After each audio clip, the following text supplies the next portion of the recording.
আসসালামু আলাইকুম। মানুষ কি আসলেই বানর হতে তৈরি? কোরআন হাদিস কি বলে?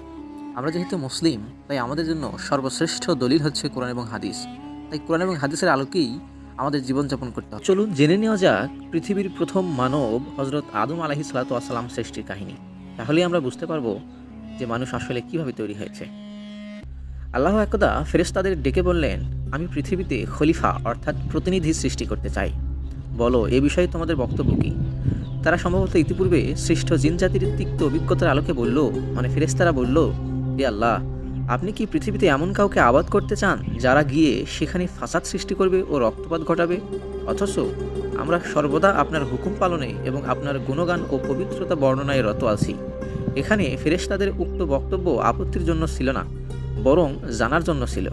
আল্লাহ বললেন, আমি যা জানি তোমরা তা জানো না। সূরা বাকারা। অর্থাৎ আল্লাহ চান এ পৃথিবীতে এমন একটা সৃষ্টির আবাদ করতে যারা হবে জ্ঞান ও ইচ্ছাশক্তি সম্পন্ন এবং নিজস্ব বিচার বুদ্ধি ও চিন্তা গবেষণা সহকারে স্বেচ্ছায় সজ্ঞানে আল্লাহর বিধান সমূহের অনুগত্য করবে ও তার ইবাদত করবে। ফেরেশতাদের মতো কেবল হুকুম তামিলকারী জাতি নয়। অর্থাৎ আল্লাহ সুবহানাহু ওয়া তাআলা যখন আদম আলাইহিস সালাতু ওয়াস সালামকে সৃষ্টির জন্য ইচ্ছা পোষণ করলেন, তখন ফেরেশতাদের ডেকে বললেন, তোমরা কি বলো, আমি দুনিয়াতে খলিফা প্রেরণ করতে চাচ্ছি। তখন ফেরেশতারা আল্লাহ সুবহানাহু ওয়া তাআলাকে না করলো, বারণ করলো যে আল্লাহ সুবহানাহু ওয়া তাআলা, আমরাই তো আপনার ইবাদত করি, তাহলে পৃথিবীতে এমন কাউকে সৃষ্টি করার কি দরকার? তখন আল্লাহ সুবহানাহু ওয়া তাআলা তাদেরকে বললেন, আমি যা জানি তোমরা তা জানো না। অতঃপর আল্লাহ আদমকে সব কিছুর নাম শিক্ষা দিলেন। সব কিছুর নাম বলতে পৃথিবীর সূচনা থেকে লয় পর্যন্ত ছোট বড় সকল সৃষ্ট বস্তুর ইলম ও তা ব্যবহারের যোগ্যতা তাকে দিয়ে দেওয়া হলো, যা দিয়ে সৃষ্ট বস্তুসমূহকে আদম ও বনু আদম নিজেদের অনুগত করতে পারবে এবং তা থেকে ফায়দা হাসিল করতে পারে। যদিও আল্লাহর অসীম জ্ঞান রাশির সাথে মানবজাতির সম্মিলিত জ্ঞানের তুলনা সাগরের অথই জলরাশির বুক থেকে পাখির ছো মারা এক ফোঁটা পানির সমতুল্য মাত্র। বলা চলে যে আদমকে দেওয়া সেই যোগ্যতা ও জ্ঞান ভাণ্ডার যুগে যুগে তার জ্ঞানী ও বিজ্ঞানী সন্তানদের মাধ্যমে বিতরিত হচ্ছে ও তার দ্বারা জগৎ সংসার উপকৃত হচ্ছে। যা হোক, আদমকে সব কিছুর নাম শিক্ষা দেওয়ার পর শ্রেষ্ঠত্ব প্রমাণের জন্য আল্লাহ তাকে ফেরেশতাদের সম্মুখে পেশ করলেন। কুরআনে কেবল ফেরেশতাদের কথা উল্লেখিত হলেও সেখানে জিনদের সদস্য ইবলিশও উপস্থিত ছিল। অর্থাৎ আল্লাহ চেয়েছিলেন জিন ও ফেরেশতা উভয় সম্প্রদায়ের উপরে আদম আলাইহিস সালাতু ওয়াস সালামের শ্রেষ্ঠত্ব প্রমাণিত হোক, এবং বাস্তবে সেটাই হলো। তবে যেহেতু ফেরেশতাগণ জিনদের চেয়ে শ্রেষ্ঠ ও উচ্চ মর্যাদা সম্পন্ন, সেজন্য কেবল তাদের নাম নেওয়া হয়েছে। আর দুনিয়াতে জিনদের ইতিপূর্বেকার উৎপাত ও অনাচার সম্বন্ধে ফেরেশতারা আগে থেকেই অবহিত ছিল। সে কারণে তারা মানুষ সম্বন্ধেও একইরূপ ধারণা পোষণ করেছিল এবং প্রশ্নের জবাবে নেতিবাচক উত্তর দিয়েছিল। উল্লেখ্য যে আল্লাহ জিন জাতিকে আগেই সৃষ্টি করেন গণগণে আগুন থেকে, কিন্তু তারা অবাধ্যতার চূড়ান্ত করে। আদমকে ফেরেশতাদের সম্মুখে পেশ করার পর আল্লাহ ফেরেশতাদেরকে ওই সব বস্তুর নাম জিজ্ঞেস করলেন, কিন্তু সঙ্গত কারণেই তারা তা বলতে পারল না। তখন আল্লাহ আদমকে নির্দেশ দিলেন এবং তিনি সব কিছুর নাম বলে দিলেন। ফলে ফেরেশতারা অকপটে তাদের পরাজয় মেনে নিল এবং আল্লাহর মহত্ব ও পবিত্রতা ঘোষণা করে বলল, হে আল্লাহ, আপনি আমাদেরকে যতটুকু শিখিয়েছেন তার বাইরে আমাদের কোনো জ্ঞান নেই। নিশ্চয়ই আপনি সর্বজ্ঞ ও দূরদৃষ্টিময়। সূরা বাকারা। অতঃপর আল্লাহ তাদের সবাইকে আদমের সম্মুখে সম্মানের সিজদা করতে বললেন। সবাই সিজদা করল, ইবলিশ ব্যতীত। সে অস্বীকার করলো ও অহংকারে স্ফীত হয়ে প্রত্যাখ্যান করলো, ফলে সে কাফিরদের অন্তর্ভুক্ত হলো। এটাও সূরা বাকারাতেই রয়েছে।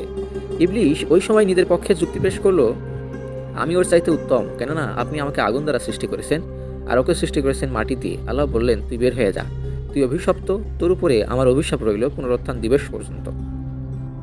যা হোক, ইবলিশ শয়তান সম্পর্কে আরও কিছু কথা রয়েছে, আমরা ওদিকে না যেয়ে মূল ঘটনায় যাই। আল্লাহ সুবহানাহু ওয়া তাআলা বিশ্ব ইতিহাসে প্রথম মানুষ ও প্রথম নবী হিসাবে আল্লাহ পাক আদম আলাইহিস সালাতু ওয়াস সালামকে নিজ দুহাত দ্বারা সরাসরি সৃষ্টি করেন। মাটির সকল উপাদানের সার নির্যাস একত্রিত করে আঠালো ও পোড়ামাটির ন্যায় শুষ্ক মাটির তৈরি সুন্দরতম অবয়বে রুহ ফুঁকে দিয়ে আল্লাহ আদমকে সৃষ্টি করেছেন।